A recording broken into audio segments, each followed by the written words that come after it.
민감한 사람들이 제일 힘든 거는 경계선 긋기죠 아무래도.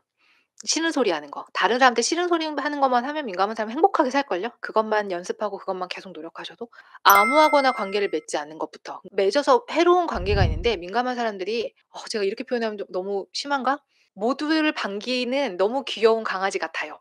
모두에게 누가 와도 꼬리치는 강아지. 근데 도둑이 오면 짖고 물기도 해야 되는데 도둑이 와도 꼬리치는 거예요. "반가워. 우리 집에 왔니?" 이런 거예요. 그래서 우리가 할 일은 도둑이 오면 앙 물고 반가운 사람이 오면 "반가워."라고 하는 강아지가 되는 거죠. 지혜로운 강아지? 표현이 이상하네요. 그래서 아무한테나 공감하지 않는 것, 아무한테나 친절하지 않는 것, 그리고 아무하고나 관계를 처음부터 시작하질 않는 게 되게 중요해요. 왜냐면 우리는 너무 많은 영향을 받거든요. 가치 있는 사람의 에너지가 그대로 흡수되기 때문에 가치 있는 사람이 나를 존중하지 않을 때 제대로 "아니요."라고 말하지 못할 거기 때문에 그게 어렵기 때문에 아예 처음부터 관계 자체를 맺지 않는 게 굉장히 중요합니다. 제가 써 놨으니까 읽어 볼게요. 나한테 뺨을 때리는 사람이 있다면 "왜 때리냐."고 화를 내고 한 대 더 때리려고 하면 막든지 나도 같이 때리든지 해서 나를 보호해야 되는데 우리 민감한 사람들은 뺨을 맞았는데 아파. 막 아프고 너무 당황해서 놀랐어. 근데도 이런 고민을 해요. '내가 뭘 잘못해서 그러지?' 제일 먼저 드는 생각이 '미쳤어. 나를 왜 때려?'가 아니라 '내가 뭘 잘못했지?' 라는 겁먹음. 그리고 '내가 뭘 잘못했나 봐. 내가 더 노력해 보자.' 또는 '저 사람이 어떤 아픔이 있어서 나를 때렸을까? 어린 시절의 상처 때문일 거야. 내가 그걸 보듬어 주면 저 사람이 저런 분노가 사라지겠지? 내가 더 잘하면 돼. 내가 잘 이해하고 들어주면 무슨 상황인지 모르시겠지만 이 오해가 풀릴 거야. 그리고 내가 뭔가 잘못해서 이런 일이 일어났을 거야. 그래서 맞았을 거야. 그게 뭔지를 찾아보고 내가 사과하자.' 뭐 이런 거죠. 말하면서 진짜 어이가 없지만 저도 이렇게 살았어요. 아주 오랫동안요.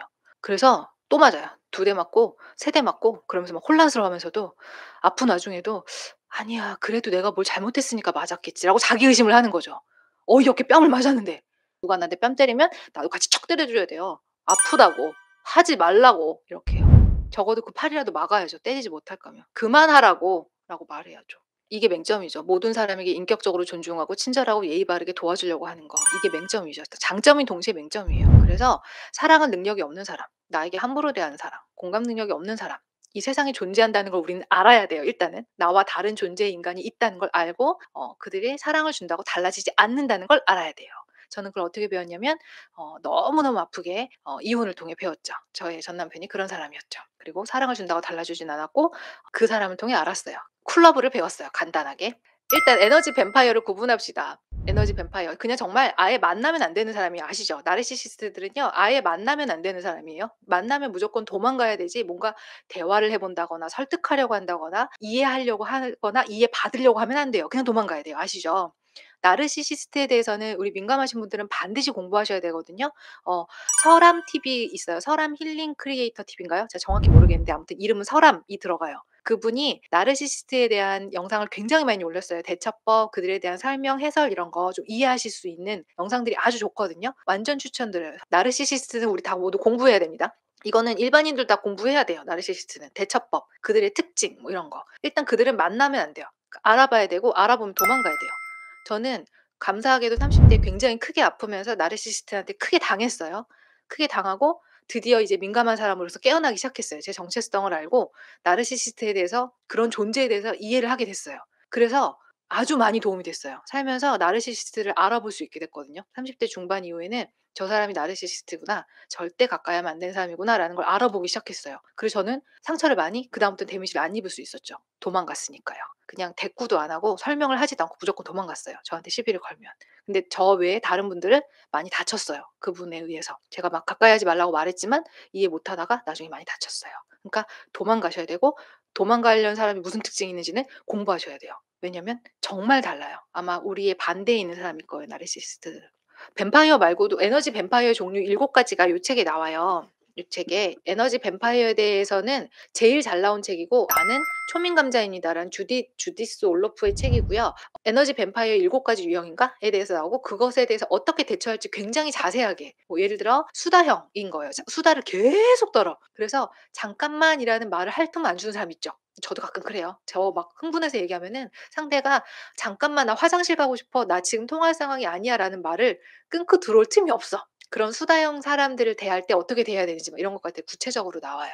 이런 것도 되게 도움되는데. 자기 공감하고 자기 케어해 줄 때 도움이 되는 MBC 센터에서 나온 그로고 카드라는 카드예요. 이거 하나는 필링이라고 써 있고 하나는 니즈라고 써 있거든요. 느낌 욕구 카드. 그래서 얘네 이름이 그로고 카드로 검색하면 나올 거예요. 비폭력 대화 센터에서 파는 카드고요. 여기에 느낌 카드, 욕구 카드가 60장씩 있어요. 이거 자주 보는 것 굉장히 도움돼요. 혼자서도 하고 다른 사람 가족이나 또는 자녀랑 하는 거 굉장히 도움돼요. '나 지금 기분이 어떻지?' 하고 여기 보면 뭐 조바심 나는, 질린, 지친 이런 단어들이 있거든요. '아 나 지금 불안하구나. 나 지금 무기력하구나.' 이렇게 자기 감정을 찾아서 케어해 주는 데 되게 도움이 돼요. 찾아야 케어를 해 주잖아요. 그리고 그다음에 파랑색 욕구 카드에는 '내가 지금 뭘 원하지? 아 나는 정서적으로 안정되고 싶구나.' 또는 '홀가분함을 원하고 싶구나.' 이렇게 내 욕구를 알아차릴 수 있는 자기를 돌보는 데 되게 도움이 돼요. 가끔 모닝 페이지를 되게 많이 썼는데도 내가 무슨 기분인지 모를 때 가끔 이걸 꺼내 들으면 카드를 뽑다가 '아 나 지금 이런 상태구나.'라고 알아차리기가 쉬워요. 그래서 상담할 때 항상 쓰거든요. 상담도 엄청 짧아질 수 있어요, 이 카드를 쓰면. 추천드려요. 이거 한 23,000원 정도 해요. 욕구 카드에서는 욕구를 알 수 있어요. '내가 지금 뭘 원하지? 나는 연결감을 원하는구나. 나는 평화를 원하는구나.' 이런 식으로 '난 지금 도전을 원하는구나.' 이렇게 욕구가 60 가지가 있어요. 요 하나를 찾으면 도움이 돼요. 아무튼 우리가 대처하는 법을요 촘촘히 연습해야 돼요. 저는 누군가를 만나러 갈 때는요 그 사람을 만나기 전에 항상 준비해요. 그러니까 일단 앞뒤로 약속을 만들어요. 그래서 그 사람을 만날 시간을 1 시간 미만으로 세팅을 해요. 왜냐면 이 사람이 말이 수다가 길어지기 시작하면 제가 말리거든요. 그럼 막 2 시간, 3 시간, 4 시간 지나가는데 제가 거절을 못 하고 막 피곤해서 이렇게 다크서클 떨어지면서도 막 그 사람이 힘들어하면 얘기 들어 주고 그래야 되니까 앞뒤로 다 약속을 잡아서 시간이 이만큼밖에 없다라는 걸 말하고 시작한다거나 저한테 통화하신 분들 가끔 들으셨을 텐데 제가 전화를 받으면 20 분까지 가능하다고 말을 해요. 그러지 않으면 영원히 막 6 시간까지 길어질 수도 있거든요. 그래서 20 분. 그러면 20분 안에 못 끊을 때가 많죠. 그래도 30분 안엔 끊어요. 근데 그 말을 안 하면 1 시간, 2 시간이 넘어갈 수도 있죠. 그래서 다른 사람들에게 "아니요."라고 단호하게 말을 못 하겠으면 그게 너무 어려워요 사실은. 그런 순간이 필요한데 어려우니까 그럴 수 있는 유한 방법들을 많이 찾아 놓는 거예요. "잠깐만 나 화장실 좀 갔다 와서 다시 얘기하자."라고 "화장실이 너무 급해."라고 수다형 사람들에게 대처한다거나 뭐 나르시시스트는 무조건 도망간다거나 화내는 사람에게는 "큰 소리를 치지 마세요."라고 말하는 게 또 이 책에 나와요. 소리를 일단은 지르지 말고 얘기하세요. 왜냐면 우리 민감한 사람들 소리 지르면 너무 놀라거든요. 그러면 멘붕돼서 대화를 할 수가 없어요. 그래서 화가 난다는 건 알겠지만 소리를 지르면 대화를 이어갈 수 없으니까 "소리는 지르지 않아 주시길 부탁해요."라고 말하는 방법 등등 요 책이 있어요. 이런 것들 우리 다 일상에서 다 해야 되는 연습들이에요. 바로 "싫어. 안 돼. 하지 마!" 이렇게 말할 자신이 없기 때문에 그런 언어들을 많이 준비하기 저처럼. 그러니까 "10 분만 가능해?"라는 말 또는 저는 카톡을 일정 시간대는 아예 안 보고 있어요. 매번 다 대답을 해야 된다는 압박을 느껴서. 그리고 저 그런 연습도 했어요. 저랑 톡 주고받으신 분들 알 텐데 단톡방에서는 답을 안 해요. 단톡방에서 올라오면 요즘에 하트 기능 그 누르기가 있어서 그걸 누르긴 하는데 그전에는 단톡방에서는 답을 잘 안 하고 그다음에 개인톡에서도 끝까지 꼭 자기가 끝내야 되는 사람 있죠. 읽었는데 일십하는 느낌 주지 않으려고 계속하다 보면 이모티콘까지 왔다 갔다 해야 끝나잖아요. 그러지 않으려고 제가 먼저 말을 끊는 연습 되게 많이 했어요. 길게 말하지 않기, 말을 짧게 하고 인사를 계속 더 주고받지 않고 내가 먼저 끝내기 이런 것도 다 연습했어요. 그냥 된 거 하나도 없어요. 자신을 불쌍하게 막 특히 피해를 호소하는 피해자들 민감하신 분들은 그 사람들을 불쌍하다고 느끼거든요. 저도 그랬어요. 그래서 정말 많이 도와주고 피 빨렸거든요. 아니요. 저는 지금 자기를 피해자라고 호소하는 사람 보면요. 싫어요. 짜증나요. 거기 빠져 있는 거거든요. 행복해질 마음은 없는 거예요. 불행을 선택한 거예요. 거기 들어줘 봤자 그 불행에 더 물 주는 거예요. 그래서 "아니 나 너 얘기 듣기 싫어. 너 맨날 똑같은 얘기 하잖아. 너 거기서 빠져나올 마음 없잖아. 난 네 얘기 그만 듣고 싶어."라고 말하는 게 사랑이에요. 쿨러브. 그리고 이 7 번째 나온 것 중에 겉으로는 웃으면서 분노를 표현하는 수동 공격형이 있어요. 아주 나쁘죠. 왜냐하면 민감한 분들은 웃고 있으면 혼란스럽거든요. 안에서 막 비꼬는 말을 하고 있고 막 되게 막 미묘하게 막 이렇게 틀어서 막 이렇게 말하는 거 있잖아요. 그냥 대놓고 말하지. 그럼 막 혼란스럽단 말이에요. 이 사람 웃으면서 말하고 친절하게 말하는데 근데 말은 또 아니야. 그 내용은 그게 아니야. 그럴 때 되게 멘붕인데 그런 것도 잘 알아차리고 이제 "닥쳐." 해야죠. "꺼져. 그딴 소리 하지 마. 듣기 싫어." 이렇게 표현해야죠. 불편하다고. 그렇게 말하면 불편하다고. 슬슬 비꼬아서 말하는 거 있잖아요. 그러다가 "아 그렇게 말씀하시면 불편합니다." 그러면 "아이 농담도 못 해? 아 너 뭐 이렇게 진지하고 심각해?" 이런 식으로 나오는 사람 있잖아요. 완전 싫어. 완전 짜증나. "아니요. 난 농담으로 안 느껴지는데요." 농담으로 안 느껴지면 농담이 아닌 거죠. 라는 것도 나 지금 말하면서 기뻐. 나 이런 언어 없었는데 연습했어. 내 안에 막 많이 만들어 놨어. 기뻐요. 우리 이런 거 만들어 놓고 연습해야 됩니다. 경계선 긋기는 안다고 바로 되지 않아요. 여러분이 가장 많이 하는 말이 뭔지 아세요? 어려워요. 잘 안 돼요. 연습해 봤는데 시도했는데 잘 안 돼요. 원래 안 된다니까요. 수영하는 방법 배웠다고 해서 바로 수영하는 분 없잖아요. 자전거 타는 법 바로 자전거 타는 분 없잖아요. 그래서 계속 연습하는 거예요. 일상적으로 계속, 계속, 계속. 근데 연습을 해야 우리는 생존이 보장됩니다. 연습을 안 하면 아시잖아요. 이미 삶의 질이 아주 형편없이 떨어졌었다는 거. 삶의 질을 끌어올리려면 지금 꼭 해야 되는 연습들만 꼭꼭 집어서 하는 거예요. 제가 했던 대처 연습들이 있는데 얘기해 볼게요. 오은영 박사님 너무 감사해요. 요즘에 너무 좋은 영상들을 너무 대중적으로 퍼뜨려 줘서 너무너무 반가워요. 오은영 박사님이 훈육할 때 웃지 말라고 하잖아요. "안 돼." 라고 그냥 단호하게 말하라고. 길게 말하라고도 안 해요. 이렇게 "길게 말하라. 웃으면서 친절하게 말하지 마라. 훈육할 땐 정확히 해라. 안 돼. 그건 안 되는 거야."라고 말하라. 이게 우리가 해야 되는 연습이거든요. 근데 민감하신 분들이 거절을 많이 안 해 봤기 때문에 "안 되는데요." 이런 거예요. "돼요. 이건 되는 거예요." "그건 좀 어렵겠는데요." 아니 설득하면 바로 되는 거예요. 그다음에는 설득하면 되겠다라는 느낌을 준 거예요. 그래서 우리는 요 말투 연습할 필요가 있고 저 진짜 많이 연습했어요. 저 내면 아이 치유할 때 앞에 아버지가 앉아 있다 "말해 봐라."라고 할 때 이거 되게 많이 얘기했었죠. 처음엔 말 못 했어요. 아예 말을 못 하고 숨을 못 쉬었어요. 그다음 말을 꺼냈는데 이런 거예요. "아빠가 그때 그래 가지고 내가 너무 힘들잖아." 이런 거예요. 나 그때 그렇게 말하면 어떡해요." 이 정도였어요. 그래서 이거를 상담 선생님의 도움을 받아서 연습을 하고 해서 이제 이만큼이 됐죠. "아니요. 하지 마세요. 싫어요." 이 말의 안에 힘이 있는 말. 정말 그 사람한테 가서 그 사람 가슴에 꽂히게 '이거 진짜 아니구나.'라고 오은영 박사님 얘기처럼 알아들을 수 있는 아니요를 연습하기. 그러니까 권위 있는 아니요예요. 권위 있는. "아니요. 안 되는데요. 좀 어렵겠는데요." 이런 거 아니고. "어렵습니다. 안타깝지만 죄송한데 어려워요." 이런 거죠. 죄송한데도 안 쓰기로 했는데. "안타깝네요. 아쉽네요. 근데 어렵겠어요." 단호한 아니요 연습하기. 발성 연습해야 돼서 뱃속부터 이 아랫배부터 끌어올려서 "아니요. 오은영 박사님 영상 보면서 우리 공부합시다. 안 되는 거야." 아이에게 훈육하듯이 그 사람한테 말하는 거죠. "그건 아닌 거예요. 안 되는 거예요. 이건 불편해요."라고. 그리고 건강하지 않은 사람은 처음부터 알아차리는데 그때 저에게 도움됐던 건 눈을 보는 거였어요. 실제로 제가 규현님 신랑을 결혼하기 전에 처음 봤을 때 눈을 봤는데 눈이 사슴눈인 거예요. 그래서 제가 '결혼해도 되겠다.' 그랬어요. 결혼도 잘 살고 있는데 저희 남편도 눈이 되게 맑아요. 연애할 때 눈을 보고 '이 사람이면 결혼해도 되겠다.'라고 생각했거든요. 그래서 건강하지 않은 사람은 눈을 보면 알아요. 일단 건강하지 않은 사람은 아이 컨택 자체를 잘 안 해요. 그 수줍어서 잘 못하는 사람도 있지만 아주 불건강한 사람은 아이 컨택을 잘 못하고요. 눈을 보면 섬찟한 느낌이 있어요. 느껴져요 몸으로 진짜로. 섬찟하고 '내가 눈을 마주치지 못하겠다. 딴 데를 봐야겠다.'라고 느껴지는 눈이 있어요. 눈빛이 있어요. 그래서 눈을 보는 걸 추천드려요. 많이 보면 알아차리실 수 있을 거예요. '내가 가까이 할 사람이 아니구나. 진실하지 않구나.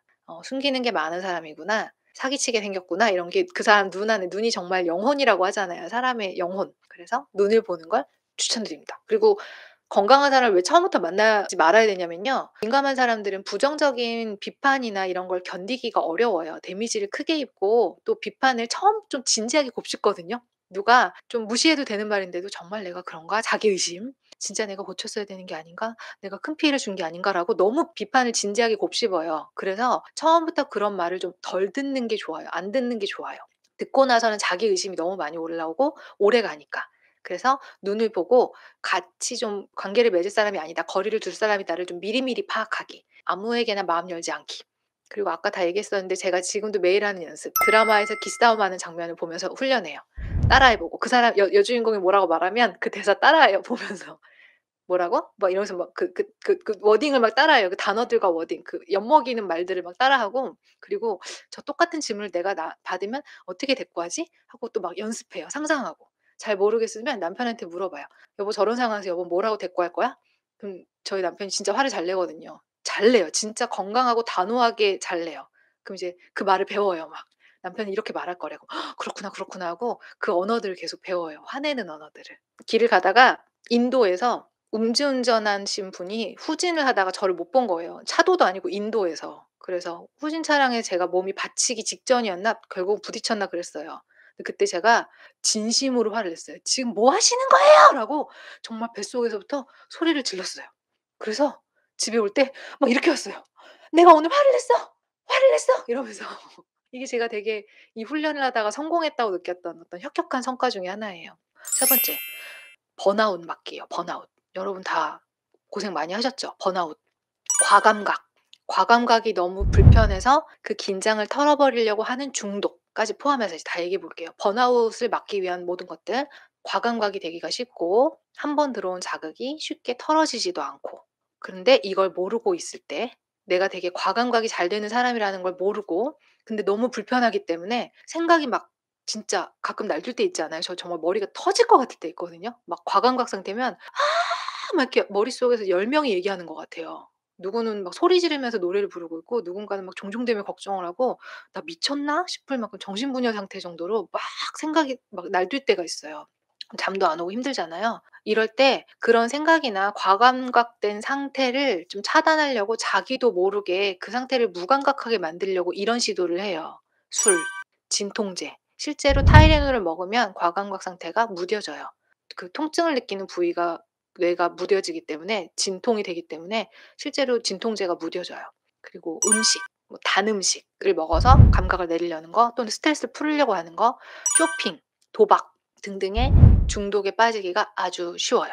잠이 오지 않아서. 저도 과감한 상태일 때 거의 잠을 못 자거든요. 그리고 불안이나 우울이 너무 커졌을 때, 그리고 누군가에게 비난을 받거나 거절당한 느낌이 들 때, 또는 너무 과감각 상태라 그냥 도망치고 싶을 때. 저 진짜 한 달 동안 출퇴근하는 일 하면 진짜 도망치고 싶거든요. "숨이 안 쉬어져. 죽을 것 같아."란 말이 계속 나와요. 이럴 때. 근데 버텨야 되잖아요. 그리고 너무 피곤해서 진짜 이렇게 에너지가 털렸는데 에너지원이 필요할 때. 이럴 때 이제 우리가 단 음식, 막 쇼핑, 막 술 이렇게 빠지기가 너무 쉽죠. 저의 경우에는 유튜브를 그렇게 봐요. 지금은 고쳤거든요. 근데 과감각을 털어내고 싶은데 막 생각이랑 감정이 날뛰니까 그걸 차단하고 싶어서 유튜브를 계속 보는 거예요. 영화 리뷰를 계속 봐요. 재밌는 것도 아니고 보고 싶은 것도 아니에요. 근데 막 눈이 막 눈이 시려서 눈물이 날 때까지 계속 봐요. 무감각하게 만들려는 거예요. 근데 그러고 나면 여러분도 아시잖아요. 몸 더 피곤하죠. 몸 더 막가고 그리고 기분이 되게 더러워져요. 아시죠? 기분이 더러워져요. 그래서 지금 제가 그 상태가 과감각을 털기 위해 그런 줄 몰랐어요. 몰랐다가 그걸 알게 되고 나서는 과감각을 털어내기 위해서 핸드폰을 방 안에 들고 들어가지 않기 시작했어요. 방 안에 핸드폰이 없어서 일단 볼 수 없어. 유튜브를 볼 수 없고 그다음에는 이완 명상, 이완하기 그리고 책을 읽기. 책을 읽으면 잠이 빨리 와요. 책은 계속 읽을 수 없거든요. 이런 식으로 과감각을 털어내는 훈련을 하면서 이 중독을 끊을 수 있었어요, 유튜브 중독을. 그래서 컴퓨터도 없어요. 제가 잠자는 방에는요 핸드폰도 없고 컴퓨터도 없고 인터넷도 안 돼요. 그러니까 책만 있어요. 책만 있어요. 그러니까 이완 명상을 하다가 도저히 이완이 안 된다. 그러면 책 몇 페이지를 읽는 거예요. 그러다가 잠이 들도록 하는. 근데 이완 명상을 제가 10 년을 넘게 했거든요. 제가 그 불면이 너무 심해요. 그게 과감각 때문에 그런지도 몰랐죠. 한 달씩 못 잘 때도 많았거든요. 불면이 너무 심해서 이완 명상을 진짜 10몇 년을 했어요. 그래서 지금 불면이 진짜 거짓말 안 하고 얼마큼 좋아졌다고 말해야 되지? 70% 이상 좋아졌어요. 그리고 과감각을 털어내는 것도 이완 명상을 하면 굉장히 많이 도움돼요. 민감하신 분들은 꼭 필요해요, 이완 명상. 이완하기. 누워서 온몸에 긴장이 많기 때문에 긴장을 잘 털어주고 풀어주고 하면 훨씬 쉽게 번아웃도 막으실 수 있고 중독으로 빠지지 않으실 수 있어요. 일단 자는 데서 손이 닿지 않는 곳에 핸드폰을 둬야 돼요. 컴퓨터도 없고 아무것도 두지 않고.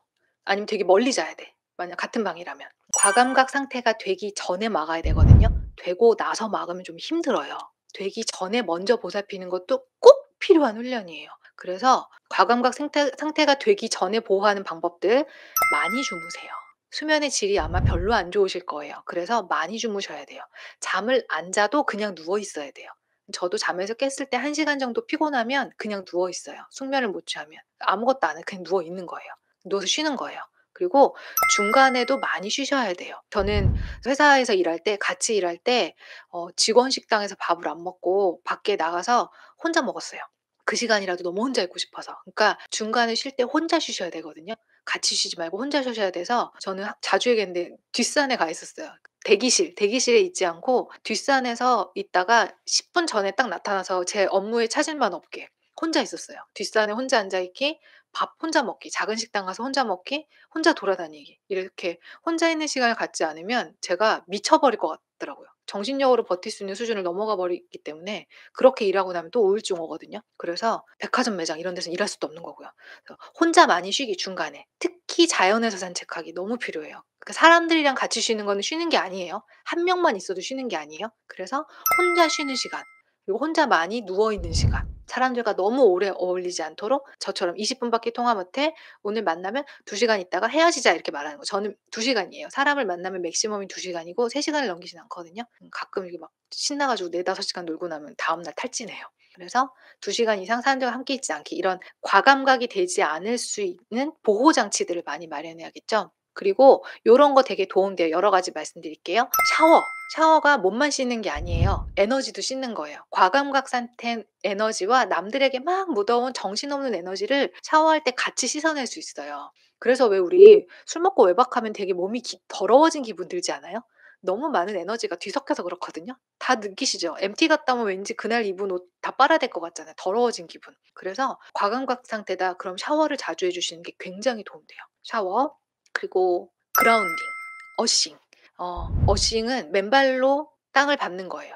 굉장히 도움이 돼요. 휴식도 충분히 되고 몸에도 굉장히 건강해지고 이 민감한 사람에게 굉장히 도움이 돼요. 진짜 10초 만에 머리가 시원해지는 경험을 할 수 있어요. 강추드려요. 지금이 너무 추운 계절인데 저는 어싱 너무 좋아하거든요. 특히 바닷가 어싱이 제일 좋대요. 근데 바다가 머니까 저는 가끔 시간 내서 봄, 가을에 가요, 바다에 어싱하러. 맨발로 땅을 접지하는 거.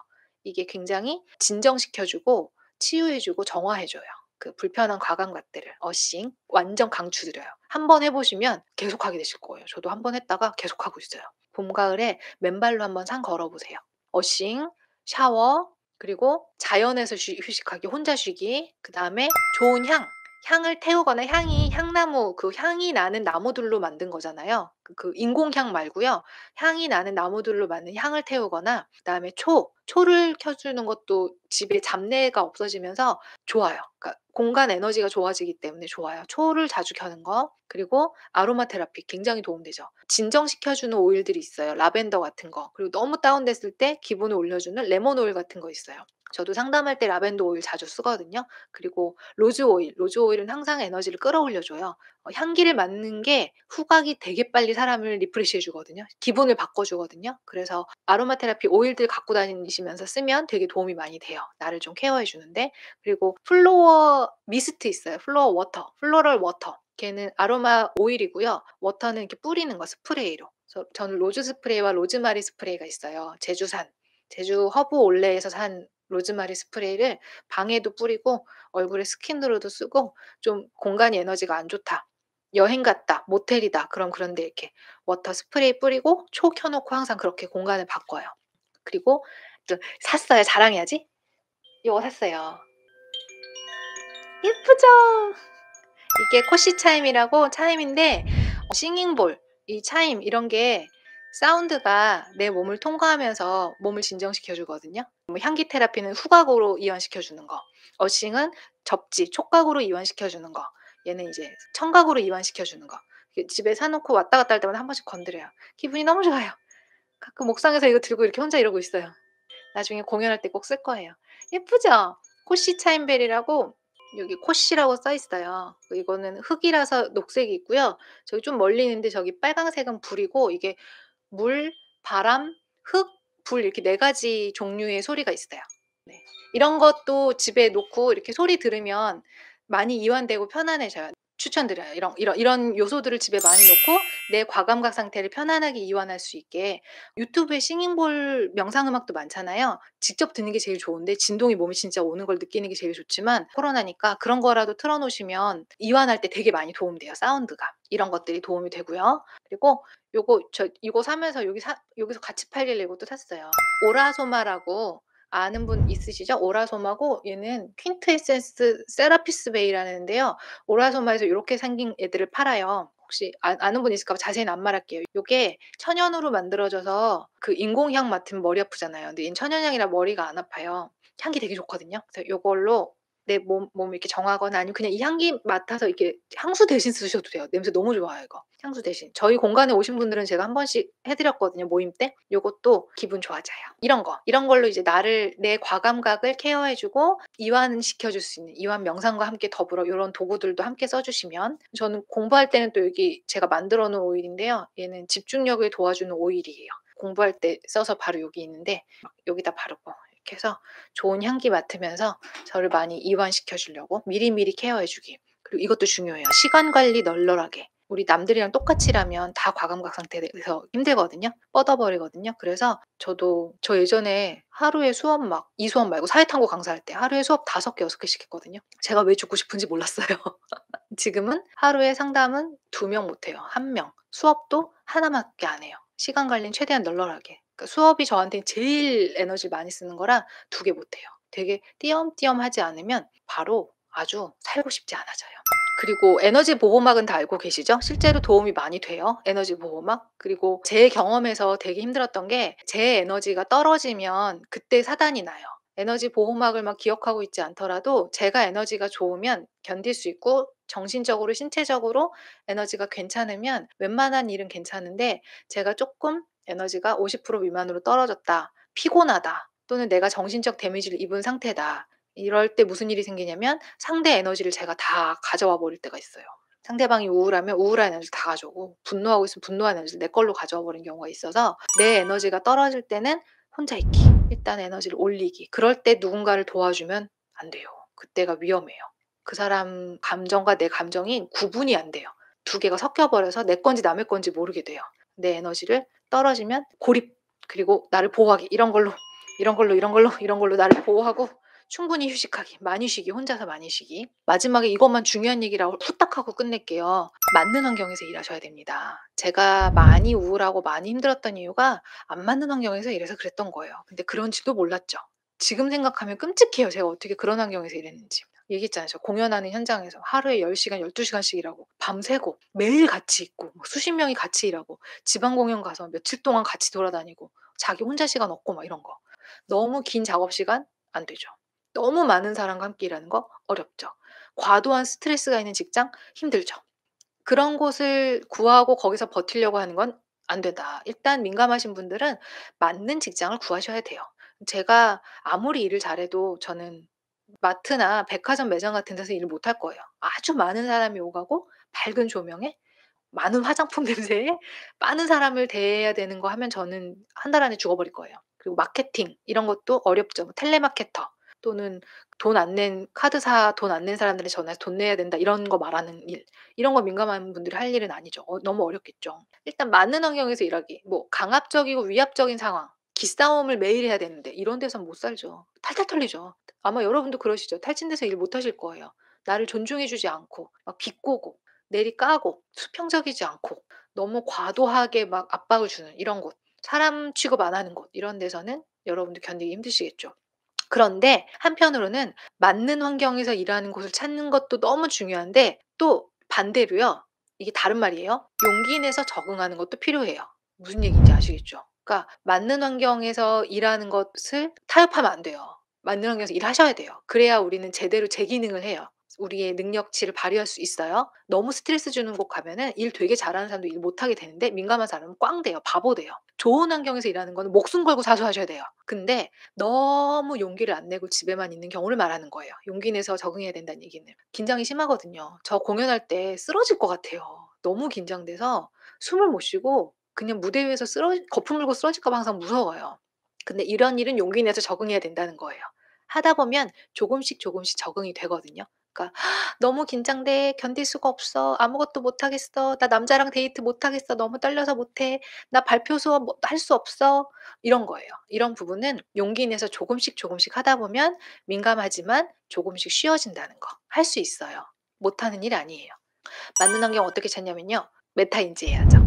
저처럼 '내가 이 환경에서 이렇게 일을 하면 이렇게 되는구나.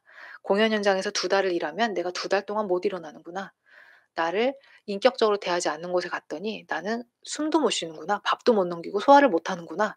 진짜 소화불량 걸리는. 그걸 계속 체크하면서 하나하나 알아가는 거죠. 내가 어느 환경에선 버틸 수 있고 어떤 환경에서 못 버티는구나. 20인 이상의 술자리에 가면 나는 힘들구나. 근데 2-3 인의 술자리는 괜찮구나. 요런 걸 계속. 근데 그 술집이 너무 시끄럽구나. 시끄러운 곳에서 술 못 마시는구나. 이렇게 하나씩 하나씩 체크하는 거죠. 도움이 되셨으면 좋겠습니다. 여기까지 저희 얘기가 도움이 되셨으면 아직 안 누르신 분 있으면 좋아요를. 여러분들 민감하신 분들인 거죠. 전자레인지에 돌린 인절미처럼 녹아내리셔서 편안하게 이완하시고 여러분이 얼마나 아름다운 분들인지 기억하시고 여러분이 갖고 있는 민감한 능력으로 꼭 부디 저와 함께 세상을 아름답게 바꿔주세요. 쿨 러브를 실천하면서 우리 그렇게 멋지게 살자고요. 오늘 배운 내용들 잘 훈련해서 민감한데도 좀 간지나게 멋지게 살아봅시다. 거절도 잘하고 공감도 잘해주고 사랑을 잘 나누고 쿨러브를 실천하면서 멋지게 사는 우리들 됩시다. 여러분들이 미래의 희망입니다. 전 진심 그렇게 생각해요. 감사해요. 또 만나요.